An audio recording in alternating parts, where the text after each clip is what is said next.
This is Jamie Carragher in The Telegraph with some wild predictions for the 2026 World Cup. Let's go for Mexico. Let's go for them, yeah.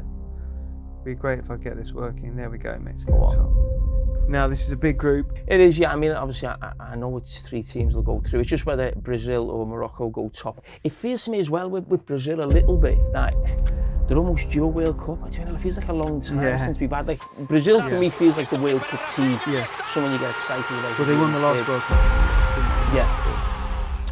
I'm going to go for Morocco top. Ooh, okay. Well, they're a very good side.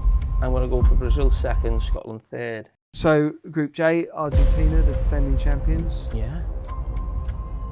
You think Spain, Portugal, or France are the clear favorites? Science and I have a shocking warning for you. In this video, you'll discover how the world's top analysts mapped out the craziest knockout stage in World Cup history. But the final verdict I'll reveal at the end of this video will blow your mind and leave you eager to watch again what could become the most watched and most unbelievable match in football history. Austria, Algeria and Jordan, who are playing in their first World Cup. Yeah. We'll go for Argentina top. Yep. This could be Messi's real swan song, couldn't it? Mm-hmm. And I'll go for Algeria next. Yeah. And then Austria, yeah. Yeah. That's why I'm giving you 7 reasons why Lionel Messi's Argentina will become back-to-back World Cup champions in 2026. Recorde, acho que o recorde é sempre coisas positivas, é a minha motivação. Como vocês sabem, eu gosto de bater recordes, tenho bastantes recordes, mas o da amanhã é recorde também especial porque... 38 años, 11 meses, 14 días, no sé si llevas el registro. Hoy te convertiste en el jugador que con más años convirtió con la camiseta de la selección argentina. No sé si sabías y si tenés en mente batir algún récord más. No, lo vi recién y ni sabía. Pero no, como siempre dije, no pienso en los récords ni nada a nivel individual, simplemente el objetivo colectivo y en esta ocasión intentar disfrutarlo del lado que me toque, con mucha más tranquilidad después de haberlo conseguido. Es verdad que al final, a la hora de la verdad, me cuesta vivirlo de otra manera porque viví toda mi carrera de la misma manera, queriendo jugar, queriendo ganar, siendo competitivo, pero creo que este grupo viene demostrando que juega cada partido de esa manera. Records don't drive Messi. Even though they keep chasing him, there's one last historic milestone he's about to reach at this World Cup that you probably don't know about. A record Cristiano Ronaldo never even came close to achieving. And I'll tell you more about it at the end of this video. Don't forget to like and share this video with your friends. There's a fact that very few people know, and it completely changes the narrative around Messi in 2026. Throughout his European career, Messi arrived at every World Cup exhausted, literally worn out. In the season leading up to Qatar 2022, he had logged more than 3,600 minutes of high-intensity football for PSG, competing at the highest possible level. Ligue 1, the French Cup, the Champions League, facing the best teams on the planet week after week. His body arrived in Qatar after enduring the relentless grind of the European calendar, and yet he was still the best player in the tournament. And Miami in 2023, the nature of the football he plays has fundamentally changed. And I'm not just talking about the quality of the opposition. I'm talking about the density of actions per minute, the number of high-intensity sprints, and the number of touches per game. Those are the metrics that either build up or break down the body of a 38 or 39-year-old player. At Barcelona during the 2020-21 season, Messi averaged 91.6 touches per game. At PSG, that number dropped to 81.8. At Inter Miami in 2025, it fell to 64.5 touches per match. That's a reduction of nearly 30% in action density compared to his European years.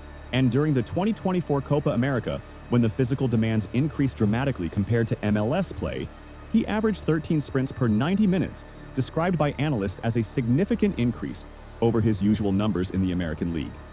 In simple terms, the version of Messi playing in MLS is operating under a lighter workload. And that's not weakness, it's strategy. To quantify this objectively, we can use the concept of a cumulative wear index, which works in a similar way to the acute workload ratio used in elite sports science. The formula is simple but powerful. You multiply the number of minutes played by the intensity factor of the competitive environment. For top-level European football, that factor is 1.0. For MLS, based on the roughly 30% reduction in touches and sprint volume, that factor is 0.7. Doing the math for the 2022 World Cup, Messi arrived in Qatar with roughly 3,600 minutes of European football in his legs. His accumulated wear index was 3,600 multiplied by 1.0. Result, 3,600 units of wear and tear. Now, for 2026, Messi logged 4,156 minutes in 2025, but at the lower intensity level of MLS competition. Then, by June 1st, 2026, the eve of the World Cup, he had played only 1,043 minutes in the current season. That puts his pre-World Cup accumulated wear index at around 2,909 units. In theory, that's a 19% reduction in physical wear compared to his preparation for Qatar, even though he's 4 years older. But here's where most people get this situation wrong. Too much rest is not the answer. Sports science is clear. The relationship between training load and injury risk follows a U-shaped curve. Too little workload leaves the body unprepared for sudden high-intensity demands. This is known as undertraining. If Messi arrived at the World Cup simply well-rested but lacking elite-level competitive rhythm, he'd actually be in the danger zone. Tissues that aren't exposed to regular stress lose their mechanical tolerance. And when they're suddenly asked to produce an all-out sprint in a World Cup knockout match, that's when things break down. The Argentine coaching staff and Messi himself know this. That's why there's the De Paul plan. Rodrigo De Paul has publicly revealed that he and Messi have been doing extra double training sessions for months, sessions they designed themselves outside the club's regular schedule. They even hired a private fitness coach whose sole job is to make sure both players reach the elite conditioning level required for a World Cup. The idea is to replace the traumatic and uncontrollable wear and tear of European club competition with the controlled preventive conditioning that comes from these specialized sessions. It's not passive rest. It's a strategic swap from one type of stimulus to another. The technical staff's goal is to keep the accumulated wear index in what sports science calls the sweet spot, usually between 0.8 and 1.3, high enough to maintain tissue resilience and a competitive edge, low enough to avoid the accumulated fatigue that has ruined so many stars before major World Cups. While many players arrive carrying the burden of non-stop physical demands, Messi arrives like a sword sharpened at exactly the right moment, ready for the precise instant it needs to be used. A rested Messi is dangerous. A rested Messi who has been specifically conditioned for a World Cup is lethal. Okay, so now we're on to the quarterfinals. France, Wow. Brazil. Wow. Memories of 98. I'm going to go for France. Okay, so you've think finally lost faith in Brazil. Yeah, I just think the strength and depth Yeah. from France and how many players they have in reserve as well. Yeah. Be too much. Spain against the United States. Yeah, Spain. Yep. Spain, I think, win that comfortably. And here we go. England, Morocco. A really strong Morocco team. Good in tournaments. I think England just. Ooh, okay. England just. Carragher isn't just any football analyst. Back in 2022, he was one of the few who correctly predicted that Argentina would win the World Cup. And this is the one they've all been waiting for. Oh. Messi against Ronaldo. I mean, that would really be one of the standout games. I think Portugal will get through. Oof. Okay, so we've I got. think they've got a lot of really good players, Yeah. Portugal. For Carragher, Portugal heads into the tournament with what he sees as the most well-balanced squad in the entire World Cup, position for position. The team has plenty of quality, but lacks World Cup experience, apart from Cristiano Ronaldo. After the disappointing performances against Nigeria and Chile, it became clear that Ronaldo should no longer be a starter. The most sensible move would be to keep him on the bench and use him as an impact substitute. However, knowing how much Martin admires him, that seems unlikely to happen, and that stubbornness could ultimately be Portugal's downfall. According to Opta analysts' predictive models, Spain leads the computer-generated probabilities with roughly a 16.42% chance of winning the 2026 World Cup. France follows closely behind at around 12.92%. England sits in third place with 10.79%. Argentina, the defending champions and current FIFA world number 1, come in fourth with a 10.38% mathematical probability. Portugal rounds out the top 5 with 6.94%. But what do these numbers really tell us? When artificial intelligence analyzes football, it doesn't see history or emotion. It doesn't see Messi. It sees metrics, qualifying performance, squad depth, average goals scored per game, defensive pressing efficiency, and the number of players competing in Europe's top leagues. By those measures, Spain does indeed have the most balanced numbers of any national team in the world. The AI's logic makes technical sense. Spain arrives at the tournament as the reigning Euro 2024 champions, with a young, well-organized squad built around a modern version of tiki-taka football. Pedri, Lamine Yamal, Nico Williams, a generation that computer models view as the peak of modern footballing talent. The problem with these models is that no AI system predicted Saudi Arabia would beat Argentina at Qatar 2022. No model calculated Mbappe's hat-trick in the final. No algorithm foresaw Emiliano Martinez's incredible save that kept Argentina alive in extra time. Numbers are useful, but football is human. Spain still doesn't know who its starting center backs will be, and it lacks a true reference striker. If Oyarzabal gets injured, there isn't a proven, reliable replacement up front. Ferran Torres has quality, but he's inconsistent.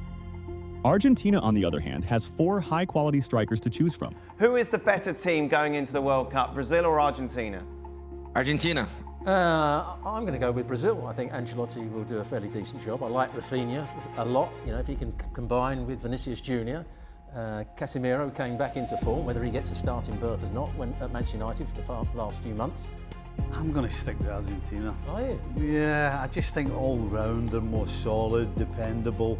They certainly don't have the flair that Brazil have. But I think it's a bit of a stretch, just because Ancelotti's in charge, that all of a sudden they've jumped over the top of Argentina. So yeah, no, I'm sticking with Argentina until Brazil show me otherwise. Argentina have got a lot of players that over the course of the last couple of seasons haven't been in the first team of clubs. I think someone like Molina at right back. But there's something to be said. And are you going to rely on Messi to produce one moment of magic? There's a lot to be said for being there, done it, seen it, know what it's all about. And then when it really kicks in, when it really Martinez going to be better than he was 4 years ago? Yeah, possibly. And you know, maybe the fullbacks.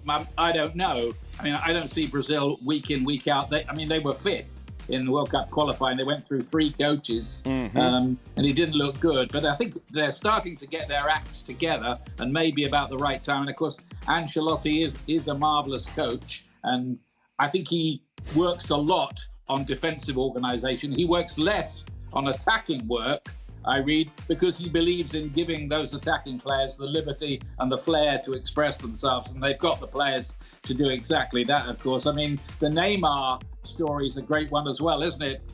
Not played for them for 3 years and recalled, though I think he's going to go into the tournament carrying a bit of an injury, but should be fit for the second game at least.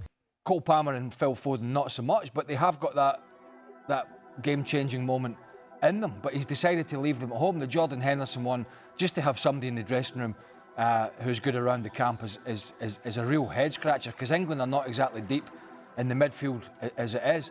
And the Rodgers one, I agree with Ian, but it is going to cause an interesting dynamic, because you well know, bet your bottom dollar, when that first game comes along and Morgan Rodgers is in, and the second game comes along and Morgan Rodgers is in, Jude Bellingham's not going to take that line down. His dad's going to be down in the dressing room. He's not. That is going to be a rat race for the English journalists to get to Jude Bellingham to see what the hell's going on, to try and get a word, to try and get a line. And I think Thomas Tuchel knows this, and in some sense he's fanned the flames for this in the last 6 to 8 months with some of the things he said about Jude Bellingham and about his relationship with him and about his place in the team. And trust me, and I know you watched that French documentary. I did, yeah. The Roman Dominic, very good, by the way. From 2010, when it all went wrong, and most of that probably was down to him. But when things fester like that within a World Cup, within a squad, within a hotel, in such a tight-knit, position that you're in, then it's never good. There's no good can come of it. So that is a very interesting dynamic. A, if Rodgers plays, which I think he will, and he's certainly playing well enough, and B, how is Jude Bellingham's ego going to handle that, if at all? Germany heads into the tournament without a truly reliable first-choice goalkeeper following Manuel Neuer's retirement. Carragher's final prediction is that France will win a 3rd World Cup title. And then the final, so this will be in New Jersey, just over the river from Manhattan, on Sunday the 19th of July, France against Portugal.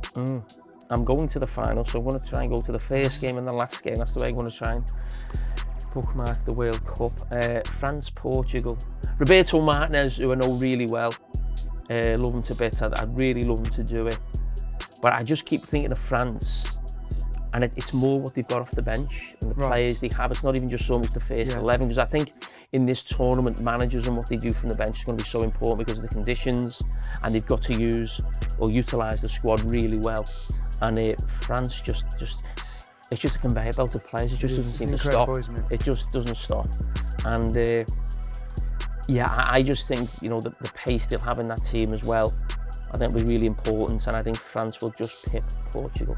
Well, they certainly got very close last time, so France, the winners, as predicted by Jamie. He got it right last time with Argentina. In fact, France's squad for 2026 includes several players who would be starters for almost any national team in the world. Kylian Mbappe is the standout star, but around him are players like Aurélien Tchouameni, Marcus Thuram, Ousmane Dembélé, Michael Olise, Désiré Doué, and many others. The depth is undeniable. Carragher's argument makes sense. The problem, however, is that France still relies on all the pieces clicking at the same time, without having a consistently dominant midfield or defense. Argentina, meanwhile, is no longer overly dependent on Lionel Messi the way it was in the past. Frank, is Deschamps' France squad the best team ever fielded for a World Cup, including yours? Well, we'll see. We'll see if they win the World Cup. We could say that, but definitely offensively, they're absolutely fantastic, and maybe better than the '98 team for sure. But defensively and in the middle of the park, I'm sorry, I'm not going to compare my team and that team. We have so many question marks about the two centre backs, but also in the middle of the park, where, you know, we had Desailly and Blanc at the back. We had Deschamps, Petit, Vieira, Bogossian in the middle of the park. They were amazing. So no, I don't think they're better, but offensively, it's a big armada, and I think they can create entertainment, crazy entertainment for sure. But for all their talent, there always seems to be this accusation hurled at the French of diva culture, always being near a full squad implosion. I personally don't see it with this squad, but given how many times it's happened over the past few decades, it always feels like there's a chance, especially when Deschamps is having to field questions over Mbappe's attitude, work rate and tactical flexibility, which isn't ideal after he's just named the Real Madrid forward as captain. For years, Argentina relied heavily on Lionel Messi, who practically carried the national team on his own. Over the last 2 years, however, the squad has evolved into a much more collective unit under Lionel Scaloni, becoming capable of maintaining a high level even without its biggest star. In 2025, Argentina proved this strength by defeating Brazil 4-1, Uruguay 1-0, and Honduras 2-0 without Messi, winning 4 out of 4 matches while scoring 12 goals and conceding just 1. The team has redistributed responsibilities that were once concentrated in Messi, with Enzo Fernandez, Rodrigo de Paul, Alexis Mac Allister, and Thiago Almada playing key roles. With a more unpredictable passing network and faster transitions, Argentina no longer depends on a single player. Paradoxically, this newfound independence has made the team even more dangerous when Messi is on the field, because opponents remain focused on him while the collective finds more space to decide matches. Enzo Fernandez is the conductor of it all. Operating as a deep-lying pivot, he drops between the center backs during build-up, creates a back three, allows the fullbacks to push forward, and gives the team greater territorial control. He completes 87.5% of his passes, breaks defensive lines with both short and long distribution, and serves as the shield that enables Argentina to maintain a high defensive line and pin opponents deep in their own half. Mac Allister, meanwhile, is the connector. He finds pockets of space between opposition lines in a way that looks effortless, but is actually highly calculated. His late runs into the box, long-range shooting threat, and positional adjustments allow Scaloni to reshape the team throughout matches, depending on the level of territorial dominance required. Julian Alvarez is much more than a prolific goalscorer. He is essential as a defensive forward. His relentless pressing during the opponent's build-up acts as the team's first line of defense, forcing mistakes and reducing the defensive workload of his teammates, particularly in the areas where Messi operates. It is now clear why Hansi Flick is so eager to sign him.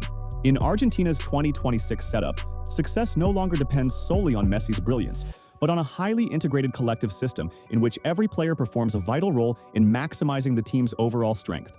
Even though France has more than 5 top-quality players on the bench, Argentina also has incredible quality and depth in its squad. Argentina's bench in 2026 is absolutely stacked. Nico Paz is one of those players. He's only 21 years old. When he made his senior national team debut against Bolivia in October 2024, He came on in the 73rd minute and provided the assist for one of Messi's goals in Argentina's 6-0 win. Messi spoke about him with genuine excitement, saying that the youngster has an excellent mentality and reads the game perfectly. He also said that Paz would feel right at home with the national team because Argentina prioritizes possession-based football, a style he grew up playing. Nico Paz had an outstanding 2025-26 season. The Argentine recorded 13 goals and 8 assists in 35 Serie A matches, registering 121 shots, 48 shots on target, and 51 key passes.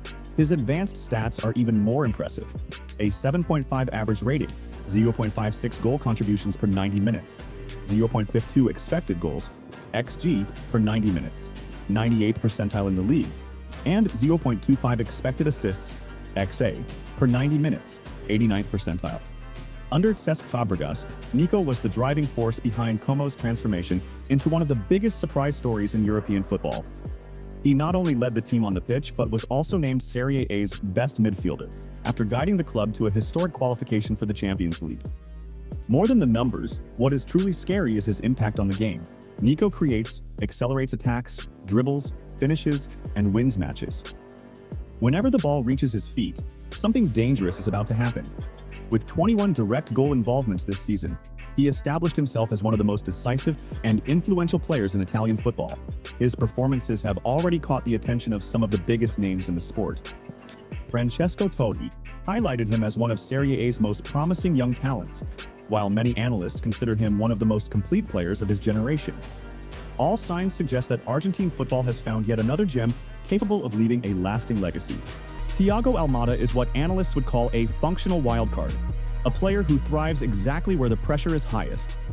He triggers counter-pressing actions with an intensity backed up by the numbers.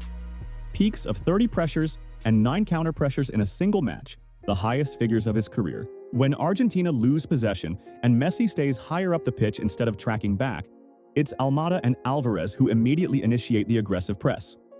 On average, Argentina recover the ball 82.86 times per game. That's an outrageous number. It means opponents rarely get the chance to calmly build attacks when facing Argentina. Valentin Barco is another name you'll be hearing a lot about at this World Cup. Then there's Giuliano Simeone, Facundo Buonanotte, Franco Mastantuono, Claudio Echeverri, Valentin Carboni, and Maximo Perroni. Nico Paz logged 3,294 minutes during the European season with elite-level durability. Even though he's primarily an attacking creator, he committed 54 fouls in Serie A, a reflection of his willingness to disrupt the opposition's play whenever necessary. Now I need to debunk one of the biggest myths in modern football. When people say Messi is declining, they're looking at the wrong metrics. They're comparing 39-year-old Messi to 27-year-old Messi using the same variables: sprint speed, distance covered, number of dribbles per game. And yes, by those metrics, the Messi of 2026 is inferior to the Messi of 2014. But that's like comparing a world chess champion at 27 with the same champion at 39 and saying he's worse because he types slower on a computer. You're measuring the wrong thing. The wrong variable doesn't capture what actually matters. The right metric for understanding Messi in 2026 is called expected threat, or XT. It measures the probability that a team will score in the next sequence of actions based on how the ball progresses across the pitch. Not what already happened. What is likely to happen after Messi touches the ball. And Messi's XT numbers in 2026 are statistically absurd. Tracking data shows that Messi spends between 70% and 80% of a match walking. But while he's walking, he's scanning the field at a rate of about 0.83 times per second. He's constantly mapping out weaknesses in the opposition's defense, calculating where space will open up 2 or 3 passes ahead, and positioning his body for the next move before the defender even realizes it's coming. What looks like physical inactivity is actually peak cognitive activity. And that has a direct physical consequence. When Messi receives the ball, he already knows what he's going to do. There's no information processing happening in that moment, because the processing already took place during those seconds when he was just walking. That allows him to produce explosive 3 to 5 second bursts from a standing position far more efficiently than a player who is constantly running and already has an overloaded central nervous system. 90% of Messi's line-breaking passes are short passes. That completely challenges the idea that progressing the ball requires long balls or high-speed running. What it really requires is precision and timing. And at 39 years old, Messi has more precision and better timing than any other player on the planet. because that's exactly what 25 years of elite football do to the human brain. He's the most forward-driving player on his team, averaging 271 meters gained per game through passes and carries, while his attacking teammates average around 14 meters. Think about that difference. These aren't just numbers. They're the expression of a player who understands where space will exist before it actually exists. Sounds confusing? In analyses that combine expected assists with progressive passes per 90 minutes, Messi stands completely apart from every other elite creator. The gap isn't gradual, it's a statistical break, a true outlier. We were lucky enough to see Lionel Messi make it to the top to become probably the best player in the history of this sport, and lucky enough to see him lifting a trophy like the World Cup, that I think it was the missing one, and everyone wanting, because the comparison with the big ones, with Pelé and of course with Diego Maradona, he was always there. He managed to do it in his style. And now we're still watching him playing, scoring, assisting at the MLS. And I think the people is really happy to have him once again at the World Cup, because he always provides something different. At Inter Miami in 2025, he was directly involved in 22 of the team's last 25 goals in decisive moments. That's not a coincidence. It's the pattern of a player who deliberately conserves energy throughout the game so he can perform at his highest level when the match is on the line. And then there's the 80th minute factor, which is probably the strongest argument of all for anyone willing to look at the right data. A high-volume speed winger, someone like Mbappe, Saka, or Vinny Jr., after 80 minutes of constant sprinting, sees their effectiveness drop by around 10–15% in the final 10 minutes of a match. Muscle glycogen levels are depleted, the central nervous system is fatigued, and decision-making under pressure becomes less reliable. That's science, not speculation. Messi, on the other hand, because he spends about 70% of the game walking, because he preserves his glycogen reserves, and because he doesn't force his nervous system to process stimuli at maximum speed for 80 straight minutes, can reach the 80th minute with almost the same mental and physical freshness he had between the 10th and 35th minute. That's why roughly 25–30% of Messi's career goals have come after the 75th minute. Against Iceland, Messi came on in the 70th minute and needed less than 2 minutes to produce magic, setting up Lautaro Martinez with a brilliant pass that led to a penalty, which Messi himself converted. Even if he had already been on the pitch, something unusual would likely have happened between the 70th and 80th minute. Historically, that's the period when Messi separates himself the most, taking advantage of the energy he has conserved throughout the match. When he comes on fresh, that effect becomes even more frightening, further amplifying his ability to decide games. This means that in a World Cup, whether he starts or comes on around the 60th or 70th minute, Messi's impact is likely to remain enormous. After all, what makes him so decisive isn't just the amount of time he spends on the field, but his unique ability to identify spaces, accelerate the right plays, and settle matches at the most important moments. These numbers are mathematical proof that what looks like physical decline is actually the strategic evolution of an athlete who understood before anyone else where games are truly decided. Messi is no longer a marathon sprinter. He's a playmaker who solves problems with remarkable efficiency. He doesn't need speed, he needs precision. And at 39 years old, Messi's precision is at the absolute peak of his career. He'll be the same Messi we see in MLS against any national team in the world, and he'll dictate the course of the game whenever his team needs him. To win a World Cup, you need more than just technical talent. You need a lifesaver, a player who, when 90 minutes of hard work still aren't enough to decide the game, can change the outcome through the sheer force of their psychological presence. Argentina has Emiliano Martinez, and that changes the mathematical odds of any knockout match in a way most people don't fully understand. Let's start with the numbers. In penalty shootouts for Argentina, Martinez has faced 24 penalties in competitive tiebreakers. Only 12 ended up in the net. He saved 9. 2 hit the post, 1 went wide. Opponent's conversion rate against him, 50%. The global average penalty conversion rate in professional football is between 75% and 80%. That means that when Martinez is in goal, penalty takers become 25% to 30% less effective than they are against almost any other goalkeeper in the world. A 25% drop in penalty efficiency is not a small statistic. In a shootout with 5 kicks per side, that difference can completely determine the winner. And in World Cup knockout rounds, where matches often go to penalties in the round of 16, quarterfinals, and semifinals, that's an enormous strategic advantage. But those numbers aren't just about reflexes, they're about psychological warfare. Geir Jorde, the psychologist who studied Martinez's behavior, described his approach as calculated, unpredictable, and dominant. And it starts long before the penalty is taken. In the World Cup final in Qatar against France, Martinez walked toward the penalty area and waited for goalkeeper Hugo Lloris as if he were welcoming a guest into his own home. He then shook hands with both Lloris and Kylian Mbappe. According to experts, this initial friendliness is designed to make opponents lower their guard, leaving them more vulnerable to the psychological tactics that follow. Against Tchouaméni, Martinez picked up the ball and threw it far away, forcing the French player to walk over and get it before taking the penalty. That increased the waiting time, increased the anxiety. It also created the need to constantly rethink the chosen corner for the shot switching between left, right, and center, which can cause confusion in a player's mind. Then Martinez started moving intensely from side to side on the goal line. Tchouaméni missed the target. It wasn't a coincidence. And here's the part Martinez himself revealed. That constant movement on the line was an idea from Lionel Messi. Messi explained to him that elite penalty takers usually pick a specific spot before striking the ball, and they have the technical ability to place it exactly where they want when the goalkeeper stays still. But when the goalkeeper keeps moving from side to side, the shooter starts seeing different targets instead of one fixed point. The technical execution becomes exponentially more difficult. The most effective penalty defense system in football history was conceived by the tactical mind of the greatest player in history. The track record backs it up. In the 2021 Copa America, Martinez made 3 saves in the semifinal against Colombia. At the 2022 FIFA World Cup, he denied penalties from Virgil van Dijk and Steven Berghuis against the Netherlands, and stopped Kingsley Coman in the final against France. In the 2024 Copa America, Messi missed Argentina's first penalty against Ecuador, leaving the team behind. But Martinez saved 2 consecutive penalties from Angel Mena and Alan Minda to secure qualification. Argentina reached the semifinals because Martinez defied the odds. 4 penalty shootouts with the national team. 4 victories, a 100% success rate.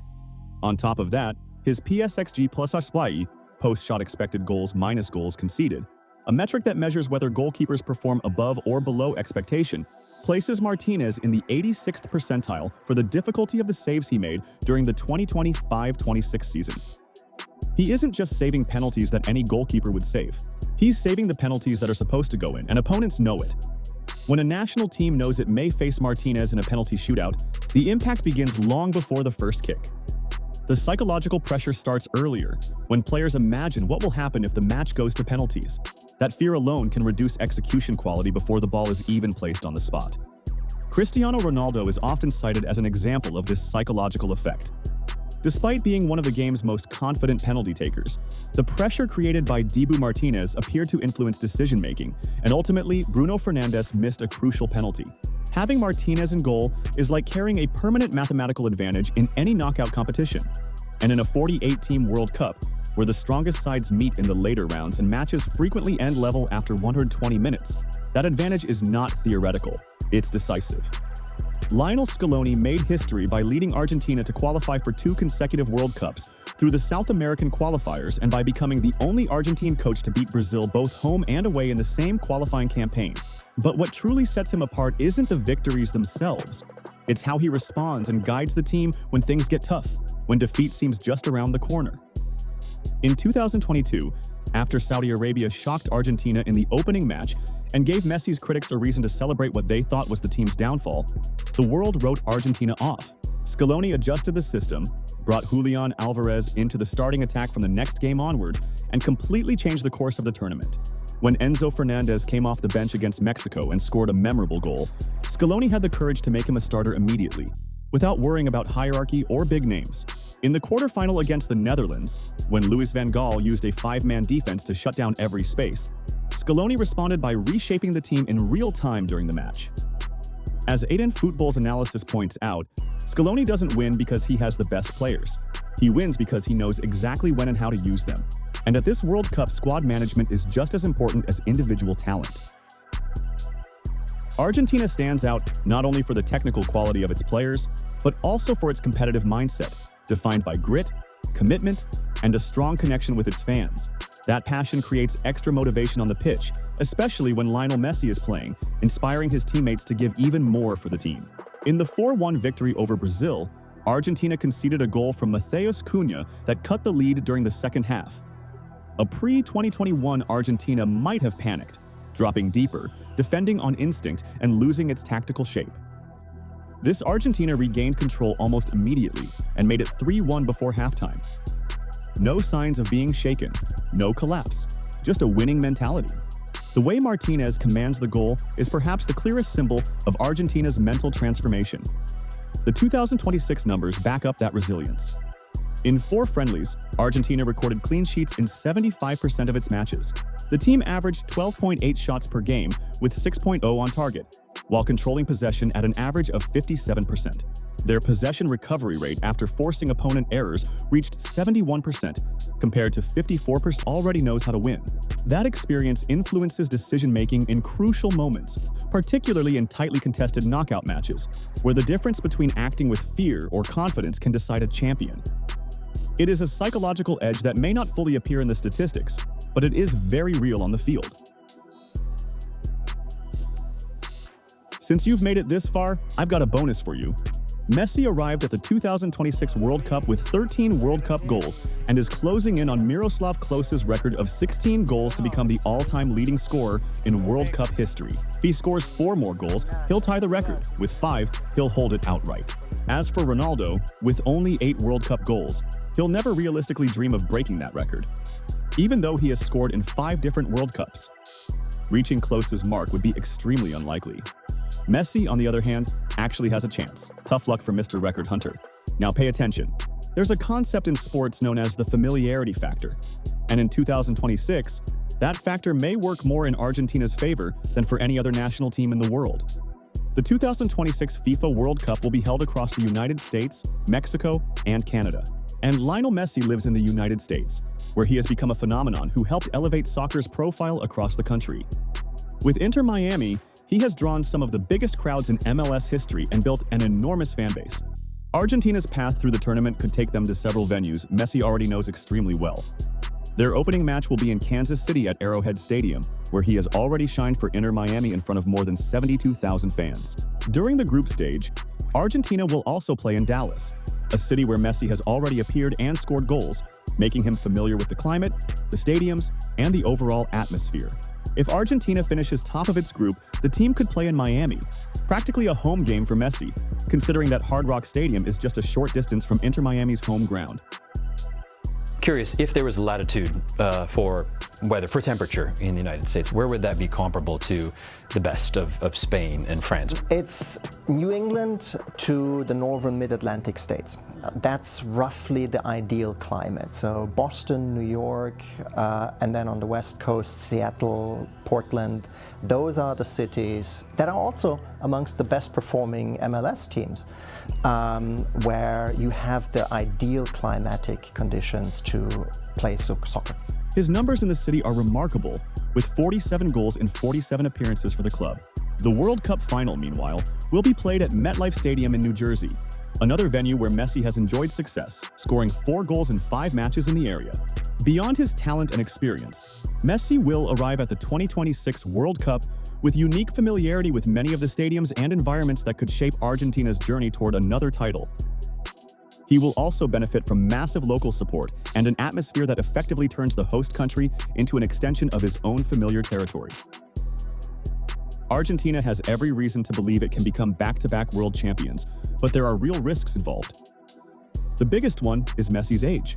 At 38, no fitness program can completely erase the wear and tear of an elite career, and any muscle injury during the tournament could change the team's fate. On top of that, the competition will be extremely strong. France, Spain, Portugal, England, and Brazil all have enough talent to decide matches with a single moment of brilliance, making them serious threats to Argentina's dream. Finally, there's the psychological challenge. Many champion teams lose some of their competitive hunger after reaching the top. Scaloni is aware of this, but recognizing the problem doesn't mean being immune to it.